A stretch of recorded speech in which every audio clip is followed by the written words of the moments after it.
কি ব্যাপার রজব? এটা আমি কি দেখলাম? তুমি আমার জন্য ব্যাগ ভর্তি টাকা নিয়ে এসেছো, কিন্তু আমার জন্য সুখ আনতে পারোনি। আসলে ঘটনাটা কি জানো, আমি বিদেশ যাওয়ার পরপরই আমার এই সমস্যাটা দেখা দেয়।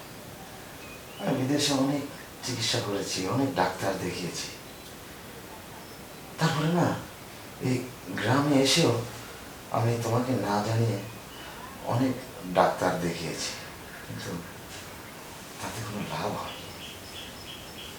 কিন্তু দেখো, আমাদের কিন্তু অনেক টাকা আছে, থাকো না এইভাবে। টাকা দিয়ে কি সুখ কিনতে পাওয়া যায়? যে পুরুষের পুরুষত্ব থাকে না, সেই পুরুষের কাছে একটা বউ থাকবে কি করে? যার যার হাজার টাকা আছে তার কাছে যে সুখ নাই, এটা বুঝো না তুমি? আমার সুখের দরকার, আমার টাকার দরকার না। তো তোমার টাকা তুমি তোমার কাছে রাখো, আমার প্রয়োজন নেই টাকা। শুয়ে পড়ো।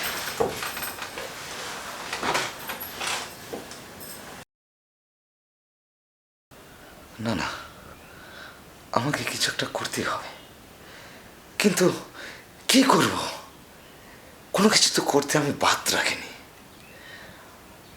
করবোটা কি? আমি বিদেশে অনেক টাকা পয়সা শেষ করেছি শুধু এই একটা কারণের জন্য।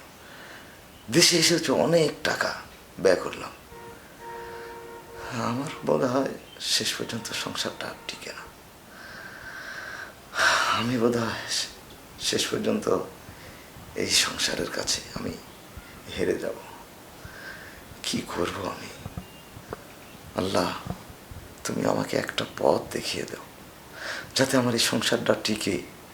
আমার এই টাকা পয়সা বাড়ি গাড়ি কি করবো এগুলো দিয়ে? যদি আমার ঘরে যদি বই না থাকে, আমার ঘরের যদি সুখ শান্তি যদি না থাকে,